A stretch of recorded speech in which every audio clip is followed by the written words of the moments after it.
Hi friends, welcome back to my channel.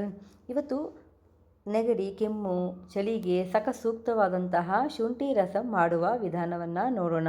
Video ನೋಡೋದಕ್ಕೆ ಮುಂಚೆ ನೀವೇನಾದರೂ ನಮ್ಮ ಚಾನಲ್ನ ಫಸ್ಟ್ ಟೈಮ್ ನೋಡ್ತಿದ್ರೆ ಮರಿದೆ ನಮ್ಮ ಚಾನಲ್ನ ಸಬ್ಸ್ಕ್ರೈಬ್ ಮಾಡಿ, ಹಾಗೆ ಪಕ್ಕದಲ್ಲಿರೋ ಬೆಲ್ ಬಟನ್ನ ಕ್ಲಿಕ್ ಮಾಡಿ. ನಾವು ಹಾಕೋ ಹೊಸ ವಿಡಿಯೋಸ್ ನಿಮಗೆ ನೋಟಿಫಿಕೇಷನ್ ಬರುತ್ತೆ.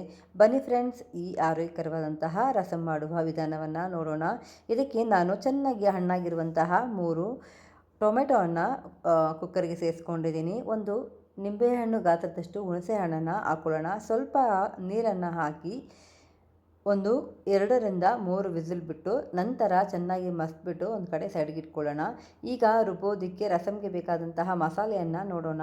ಇದಕ್ಕೆ ನಾನು 1 ಸ್ಪೂನಷ್ಟು ಧನಿಯಾನ ಜಾರ್ನಲ್ಲಿ ಹಾಕ್ಕೊಂಡಿದ್ದೀನಿ. ಒಂದು ಅರ್ಧ ಸ್ಪೂನಷ್ಟು ಮೆಣಸಿನಕಾಳನ್ನು ಸೇರಿಸ್ಕೊಳ್ಳೋಣ. 1 ಸ್ಪೂನಷ್ಟು ಜೀರಿಗೆಯನ್ನು ಸೇರಿಸ್ಕೊಳ್ಳೋಣ. ನಾನೊಂದು 2 ದೊಡ್ಡ ಶುಂಠಿನ ಚೆನ್ನಾಗಿ ತೊಳೆದ್ಬಿಟ್ಟು ಚಿಕ್ಕದಾಗಿ ಪೀಸ್ ಮಾಡ್ಕೊಂಡಿದ್ದೀನಿ, ಅದನ್ನು ಕೂಡ ಸೇರಿಸ್ಕೊಳ್ಳೋಣ. ಇದಕ್ಕೆ ಸ್ವಲ್ಪ ಕೊತ್ತಂಬರಿ ಸೊಪ್ಪನ್ನು ಹಾಕಿ ಖಾರಕ್ಕೆ ತಕ್ಕಷ್ಟು ಒಂದು 2ರಿಂದ 3 ಒಣಗಿದ ಮೆಣಸಿನ್ಕಾಯಿನ ಸೇರಿಸ್ಕೊಳ್ಳೋಣ. ಸ್ವಲ್ಪ ನೀರು ಹಾಕ್ಬಿಟ್ಟು ಈ ಥರ ಪೇಸ್ಟ್ ಮಾಡಿಬಿಟ್ಟು ನಾವು ಕುಕ್ಕರಿಗೆ ಟೊಮೆಟೊ, ಹುಣಸೆ ಹಣ್ಣು ನೀರು ಹಾಕಿ ಇದು ಮಾಡೋದಿಲ್ಲ, ಸ್ವಲ್ಪ ಇದನ್ನು ಮಸ್ತ್ಬಿಟ್ಟು ಅದೇ ನೀರಿಗೆ ನಾವು ಈ ಮಸಾಲೆಯನ್ನು ಸೇರಿಸ್ಕೊಳ್ಳೋಣ. ಈ ರಸಮ್ಗೆ ಬೇಕಾಗುವಷ್ಟು ನೀರನ್ನು ಕೂಡ ಸೇರಿಸ್ಕೊಳ್ಳಿ. ಚೆನ್ನಾಗಿ ಈ ಥರ ಕಲಿಸ್ಕೊಳ್ಳೋಣ. ಇದಕ್ಕೆ ನಾವು ರಸಮ್ಗೆ ಬೇಕಾದಂತಹ ಉಪ್ಪನ್ನು ಸೇರಿಸ್ಕೊಳ್ಳಿ. ಒಂದು ಅರ್ಧ ಸ್ಪೂನಷ್ಟು ಅರಿಶಿನ ಪುಡಿನ ಸೇರಿಸ್ಕೊಳ್ಳೋಣ.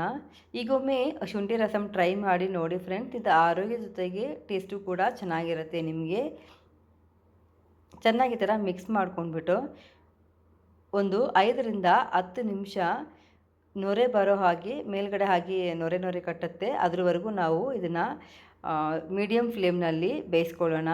ಈ ಸ್ಟೇಜ್ನಲ್ಲಿ ಸ್ವಿಚ್ ಆಫ್ ಮಾಡಿಬಿಡೋಣ ಸ್ಟವ್ನ. ಈಗ ಒಂದು ಒಗ್ಗರಣೆ ಕೊಟ್ಕೊಳ್ಬೇಕು ಈ ರಸಮ್ಗೆ. ನಾನು ಒಂದು ಸ್ಪೂನಷ್ಟು ಎಣ್ಣೆನ ಸೇರಿಸ್ಕೊಂಡಿದ್ದೀನಿ. ಒಂದು ಅರ್ಧ ಸ್ಪೂನಷ್ಟು ಸಾಸಿವೆ ಕಾಳು, ಒಂದು ಅರ್ಧ ಸ್ಪೂನಷ್ಟು ಹಿಂಗು ಪೌಡರು, ಸ್ವಲ್ಪ ಕರ್ಬೇ ಸೊಪ್ಪನ್ನು ಸೇರಿಸಿ ಈಗ ಈ ಒಗ್ಗರಣೆಯನ್ನು ನಾವು ರಸಮ್ಗೆ ಸೇರಿಸ್ಕೊಳ್ಳೋಣ.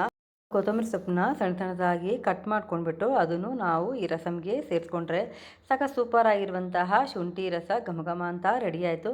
ಖಂಡಿತ ಮನೇಲಿ ಟ್ರೈ ಮಾಡಿ ನೋಡಿ, ಹೇಗಿತ್ತು ಅಂತ ಕಮೆಂಟ್ ಕೊಡಿ. ನಿಮಗೇನಾದರೂ ಇಷ್ಟ ಆದರೆ ನಿಮ್ಮ ಫ್ರೆಂಡುಗಳಿಗೂ ಶೇರ್ ಮಾಡಿ. Thank you for watching Malathi Lingesh channel. ಇನ್ನೊಂದು ಸೂಪರ್ ಆಗಿರುವಂತಹ ಆರೋಗ್ಯಕರವಾದಂತಹ ಸುಲಭವಾದ ಹೊಸ ರೆಸಿಪಿಯೊಂದಿಗೆ ಬರ್ತೀನಿ. Thank you. Bye friends.